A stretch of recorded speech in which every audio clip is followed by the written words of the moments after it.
In American restaurants, you're paying over $20 for microwaved frozen food, and people are wondering why no one wants to eat out anymore. I'm at my job at Denny's, and it's literally not a singular customer in this bitch. We are empty. In 2026, at least 15,000 restaurants nationwide will close. Hey everyone, welcome to another episode of Make Gains. Today, we're going to be talking about why so many restaurants are overpriced and going out of business. Let's get into it.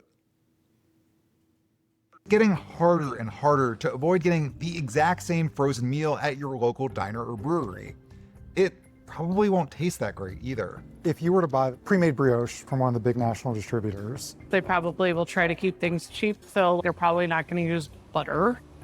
so they'll use like a canola shortening of something like that. Yeah. And then their sugar might be like processed sugar, like a high fructose corn syrup kind of thing. Austin found a story of a Pennsylvania diner whose burgers weren't frying the same on the grill. When the owner investigated, he realized the patties now contained soy protein filler. Cisco and their competitors are flooding restaurants with ultra-processed food like this. You might expect that with a deep-fried cheddar jalapeno popper, but maybe less so with something like bread. The irony is you could be a diner in a small town in Iowa, surrounded by some of the world's best farmland, and yet nothing on the menu is coming from around you. Isn't that crazy that you could be in a small town that relies on farming or cattle, and yet the burger that you get at the diner is going to have a bunch of crazy ingredients in it, and it's all going to come from Cisco, which is the same place that's basically providing food to most restaurants. And that's why all these folks are saying you get the same thing whenever you go to any restaurant. You're basically getting the same junk. Here's some comments. Worked for Cisco in the warehouse for 8 years. Most restaurants use the same stuff, frozen products. So the food we're buying isn't food? Got it. Planting a garden now. Dude, I worked in a restaurant for literally 10 or 11 years of my life. My entire 20s to my early 30s. I did everything at this restaurant, including payroll, tips, menu design, graphic design, everything except work on the floor and in the kitchen. I did all the kitchen shopping. So when you see these comments talking about how every restaurant these days is just charging you $20+ to heat up Cisco food, it's absolutely true. In the rare event it's not coming from Cisco, it's from Costco, Cash and Carry, US Chef's Food Store, and there's a couple other subsidiaries of Cisco too that do the exact same thing. This is why there's no reason to go out anymore. Where I live, it's $25 for a prawn burrito. Like, I admit, a prawn burrito, that's kind of a somewhat, like, I guess, sort of special item. I'd expect to spend at least an extra $1 or something for the shrimp, but not when it's just coming from Cisco, dude. It's all Cisco, the tortillas, the beans, the rice. Even if you think you're getting a house-made item, it might be prepared in-house, but it's still ingredients from Cisco, Cash and Carry, US Food Chef Store, whatever. It's all slop, dude. Stop eating the slop and they'll stop serving it. You go to these restaurants and they're just serving you something, frozen out of their freezer, and they throw it in the microwave. It's crazy, but it doesn't surprise me at all. It does feel like quality has gone down and prices have gone up, like skyrocketing. Since COVID, prices have gone up around 30% in most restaurants, and in some of these chains, it's gone up even more. Like, let's see. IHOP has gone up 82%, Olive Garden 30%, Chili's 39%, Texas Roadhouse 46%. These are crazy price increases, and most likely the food quality has gone down. So we're not getting something better. Service has gotten a lot worse too. I don't know if you guys are feeling that, but we've talked about that in another video about tipping. Go check that one out when we're done. But yeah, things are getting crazy out there. In American restaurants, you're paying over $20 for microwaved frozen food, and people are wondering why no one wants to eat out anymore. This isn't just some crazy theory. This is actually true. Restaurants openly admit to this. The system is absolutely collapsing on itself. People can't afford it. Customers aren't going out anymore. These places are sitting empty on Friday, Saturday nights. I could go to Central Avenue on a Friday night and film an empty restaurant for you guys if you don't believe me. It is happening over and over again every weekend at this point. As a live musician in this city, I can see it firsthand because the gigs are the first thing to go. If there's no one in the restaurant, they're not going to pay for live music. This is bad. If we're not just losing businesses, we're losing culture, we're losing third spaces, we're losing live music. places where people gather, where they laugh, where they share stories, enjoy food together. That is all becoming a thing of the past. Even the small businesses that aren't giving you frozen food, these places are struggling just as much. They're sitting just as empty as the big chains are. And once these small businesses and mom and pop shops are gone, they're not coming back. If they do get replaced, it's going to be with a big chain, or we get to eat even more microwave frozen food. I mean, something has to change, right? What do you think? Because at this point, I honestly think that we're not going to have restaurants in 5 years. It sounds insane. I understand. I don't know about you, but I don't want to live in a country without restaurants. That sounds awful. It does kind of sound awful. I don't go out to eat a lot anymore because of these reasons. Normally, whenever we do go out, it's $100+ unless I go to a cheapish restaurant. Then you're still talking about $80 for a family of 5. Fast food, still $50 for a family of 5.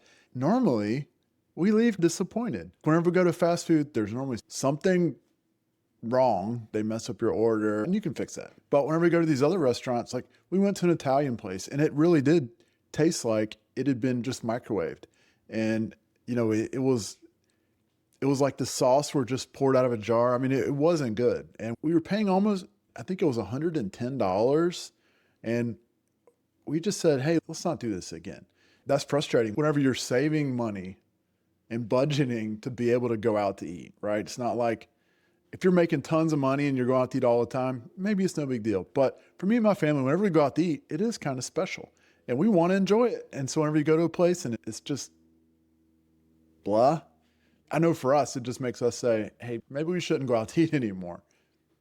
This is the Costco of restaurants, and just like Costco, you have to be a member to shop here, and to be a member, you have to work for a restaurant. This is where restaurants can get items in bulk, from disposable cutlery to tubs of mayo and soy sauce, and even Willy Wonka-sized chocolate bars. But here's a dirty little secret. A lot of restaurants will get frozen, pre-made dishes here. Heat them up to the restaurant, serve it to the customer, charge $10. Most popular offenders are the labor-intensive dishes like empanadas, dumplings, spring rolls, raviolis, pastries, and especially desserts. It is rare for a restaurant to have a dedicated pastry chef. So many times the chocolate pudding or the tiramisu or the tres leches cake you're ordering is just thawed out Restaurant Depot food. So what do you think? Is this cheating or is this smart business? Follow me for more random food facts and content. Is it cheating or is it smart business? It feels a little like cheating to me because I can go to Costco myself and buy almost all those things frozen, right? I mean, they have burgers, they have meatball subs, they've got burritos, cheesecakes, and stuff like that. You can get really good versions of that at Costco or probably Sam's as well. And it's fairly inexpensive. So why would you want to go to a restaurant where they're going to give you the same thing microwaved and you're going to pay $15 for it? Some of the comments, this is why I rarely eat out. As long as you're not advertising it as made in house, I don't mind. It's when you cross the threshold of trying to pass it off as homemade is when it gets to be an issue. I don't know if I agree with that because I kind of think about it like this. When I go to a restaurant, I kind of assume that it's going to be homemade. I don't assume that they're going to be microwaving things. So maybe they should do the opposite. Maybe they should say, this is microwaved or this is pre-made. I don't think it's even a dirty little secret anymore. You can literally tell Olive Garden, Red Lobster, and more literally taste like warmed up frozen food. Stick with small, local, family-owned restaurants if you can find them anymore. I feel like a lot of those do the frozen stuff too. It's kind of crazy. I have a question for people who think fast food in 2025 is just way too expensive now, that it's just insanely priced and it's not worth it anymore and you're better off going down to a sit-down restaurant. How do you reconcile the fact that you all begged for these companies to pay their employees more money over the last 10 years?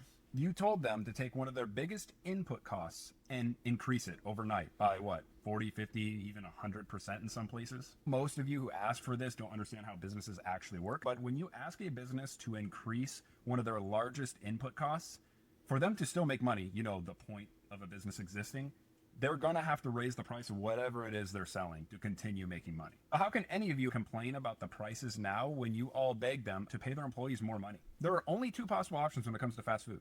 The first one is the old way. You pay everyone that works there minimum wage, and because it's minimum wage, it's mostly high schoolers, so they don't really care. They're just happy to have a job.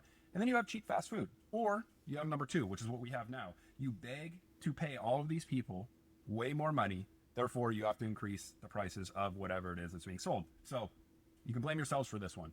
it's your fault. I think that's a good point. It's something we don't think about as much, but think back, 5 years ago, everybody was saying, oh, these folks who are working in fast food restaurants, they don't make a livable wage. So they were asking for increases in wages. And I know in several states, they raised the minimum wage. In California, the minimum wage is $16.50 an hour. However, fast food restaurant employees covered by the Fast Food Council law must pay their employees $20 an hour. I'm here in South Carolina, and I know that some fast food restaurants advertise that they pay their employees $20 an hour. It seems like a ton, especially compared to 10 years ago, where those same employees might have been making $7 an hour. So that is a good point that people asked for this. They said, hey, pay your employees better. Restaurants started doing that, and now prices are expensive and nobody wants to go out anymore. Everybody's complaining about it. Why aren't we talking about the fact that restaurants are slow all over the country, especially in Southern California? I'm not talking about those restaurants that are like mostly alcohol based. I'm talking about like restaurants. Everyone's like, oh, it's because it's holiday just happened. No, restaurants are getting slower. I think it has to do with the economy. The other day I went grocery shopping and for one meal it was like $70 for home for like 5 people. And then I went to put gas yesterday to get to work, and gas was $6.20 a gallon. I get it. I think that's one of the reasons restaurants are slow. No one wants to come out. No one can afford to put 2, 3, 4 gallons of gas at $6 a piece. Something needs to change, or restaurants are going to start failing and people are going to stop going out because inflation is killing everything. Yeah, inflation is killing everything. Prices for us to eat at home are even more expensive now. I don't know about $70. That's probably buying every ingredient and not preparing, or not buying in advance, buying bulk, which is what I would recommend to do if you have a family. But gas prices, so here gas prices are probably the lowest they've been in a while. But I know in other states, it might not be the same situation. At my job at Denny's, and it's literally not a singular customer, and we are empty. It's 3 employees, and we live in California too. So in California, we get paid $19 an hour minimum. There's 2 servers, $19 an hour. One of them, he's been here longer than me, so I'm assuming that his pay is somewhere in the realm of like $23 an hour. And then we got a cook, probably makes about $25 to $30 an hour. So just in labor costs alone, they losing almost damn near like $80 an hour. We need some customers. I'm actually perfectly okay with it staying slow and me leaving early. So it is what it is. Yeah, I think a lot of restaurants are slowing down. The past 3 times that I've gone out to eat, and there were 3 completely different style of restaurant, we were one of just a few people in the restaurant. And one of those places is the place that normally is extremely busy. And my wife and I went on a Friday night, and there were some people there, but it used to be that you'd be waiting every time you go. Now you can just go right in. There's tables open everywhere. I think that is kind of the state of the economy right now. People just aren't going out as much. Prices are up. You're having to tip a lot more. It's more of an ordeal, and the food is not better. It's actually worse. The culture of going out to eat in America is getting absolutely destroyed. You used to be able to go out to eat, get a drink, get an appetizer, get a meal, maybe get a dessert, $22. Those days are dead. I live in LA. My restaurant's in Los Angeles. If you want to go out to eat with a friend and grab lunch, you're spending $60, maybe $70. You throw a mocktail, cocktail in there, you're at $100. You're already done. And you have families of 4, families of 5 that want to go out to eat, and the minimum they spend is $150, $160 to feed their family of 4. Service is down. Portions are down. Quality is down. Everything is down. Prices are up. People are aggravated. People are sick of it, and I understand that. McDonald's, Denny's, IHOP, your go-to fast casual QSR spaces that were great for budget-friendly meals are smoked. You're spending $40 at Denny's now. I want nothing more than reduce my prices, but I can't when my trash goes up $500 in a year, my property taxes, my unsecured property taxes, the POS system fees go up, vendor prices go up, food prices go up. They're charging me for gas now. Like, it's getting bonkers. Yeah, it is bonkers, and there is no end in sight. If people don't spend the money and go out to eat, the restaurants aren't just going to lower their prices because they can't. What you're going to see is restaurants close and maybe eventually prices come down, but I doubt that's what is one to do. I spent $40 by myself to go out to CPK the other day. All I got was a pizza and a beer. Left like $8 tip. It is crazy. Breakfast, $25 per person minimum at an okay restaurant. Can someone explain to me how restaurant owners are always like, oh, the restaurant business is not that profitable. There's so many expenses. Like restaurants are, they don't make a lot of money. But like besides food costs, which your customers pay for, and they pay quite a higher fee for than what you're buying it at, and the rent for the restaurant, which I totally understand is costly, you're not actually paying the servers like servers rely on tips, which means that restaurants and restaurant owners don't have to pay them a real wage. Because they're like, oh, well, you'll make tips. The customer will pay you along with the food. Instead of paying a server a livable wage, they have to rely on the customer and what the customer can afford and how the customer feels that day. That's how they make a living wage. That's how they get to eat and pay rent and living expenses. When the restaurant owners say, oh, restaurants aren't profitable, how are they not profitable if the customer is paying for their own food, which covers the food cost and rent, and also for labor, as in the server? So this is the perspective of most of us, right? We see the prices going up. We see that, hey, not only is this costing me 30, 40% more to eat there, I'm having to tip that much more too, right? And tips, got a whole video on tipping, so check that out. But that's gotten crazy too. It used to be you tip 10, 15% if it's really good and 10% minimum. Then it went up to like, hey, 15% is the minimum you tip. And, people are expecting crazy tips now. Like it does feel out of control and they are relying on those tips, right? So we do need to be generous, but at the same time, lots of other countries are doing this where it's just built in, like there's no tipping.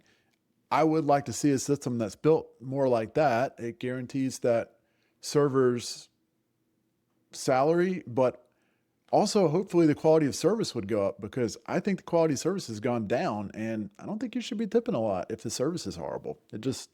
That doesn't make sense. It's counterintuitive to what tipping is supposed to be. You want to know why your sandwich costs so much at the local restaurant? My friend Dan sent me a text the other day. He was at one of my restaurants. He said, Brian, I just ordered a BLT at $16. You realize it's just bread, bacon, lettuce, and tomato. I said, yeah, Dan, but let me give you some restaurant perspective. In today's economy, my rent is $20,000 a month. My utilities are $6,000 a month, and my labor is currently running about $60,000 a month. That's at 28%. So I'm in for $86,000 a month before I sell a single sandwich. At a 32% food cost, I have about $11 profit in that sandwich. That means I have to sell 93,800 sandwiches a year, or 257 a day, just to break even and make no money. 1.5 million in revenue, and I don't make a dime. That's why your sandwich costs so much. That's a reflection on our economy. Yeah, that's a tough one, right? Because $11 profit off a sandwich sounds ridiculous. It sounds like there's no way this dude should not be making buku dollars. But the reality is, if he's got to make $1.5 million in revenue before he breaks even, that's making $0 profit. I mean, that's scary. I don't know how any restaurants can do that. He said 257 sandwiches a day to break even. That's wild. So if he wants to make $100 in a day, he's got to sell 267 sandwiches. That seems a little nuts. I don't know how any restaurant can stay in business with those numbers. I wouldn't even attempt it. Some comments on this one. So if I buy a Rolls Royce, can I charge $1,000 a ride driving for Uber? Because expenses. The more I learn, the more I wonder why anyone is in the restaurant business. Seriously, I agree. $16 for a BLT? Nope, not me paying. I agree with all these comments. I mean, it does sound insane. I'm not buying a $16 BLT or pretty much any sandwich for that matter, besides maybe a burger.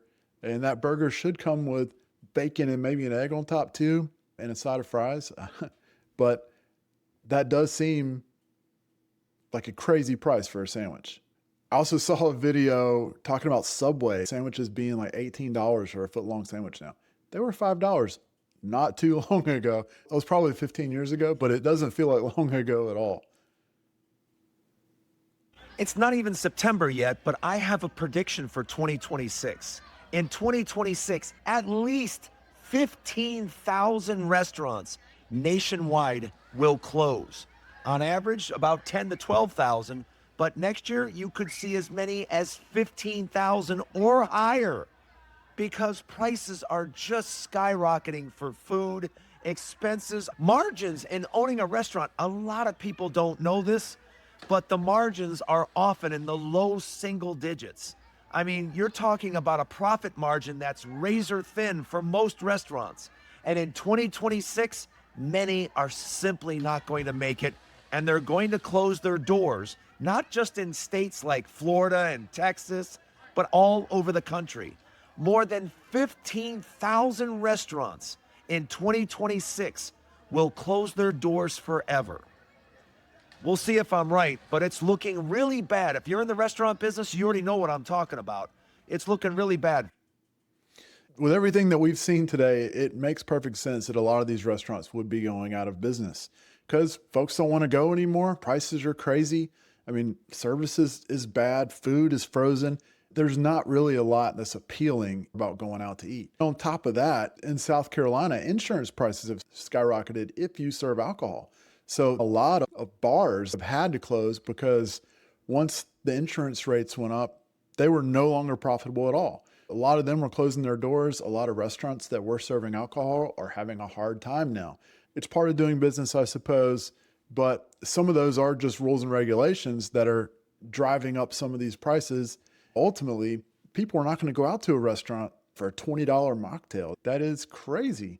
If you're buying one alcoholic beverage for $20+, I would never do that. I'm sure there are some people that will, but I think the vast majority of Americans will not. What's the alternative? Well, you get good at cooking stuff at home or microwave your own meal if that's the case. And, you know, I've talked before about how there's a lot of really good options between Costco and Trader Joe's where you can get food that tastes like some of the same things you get going out to eat.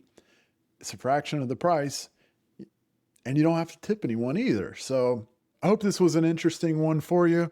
If you like this type of content, please hit that subscribe button. Also give it a like.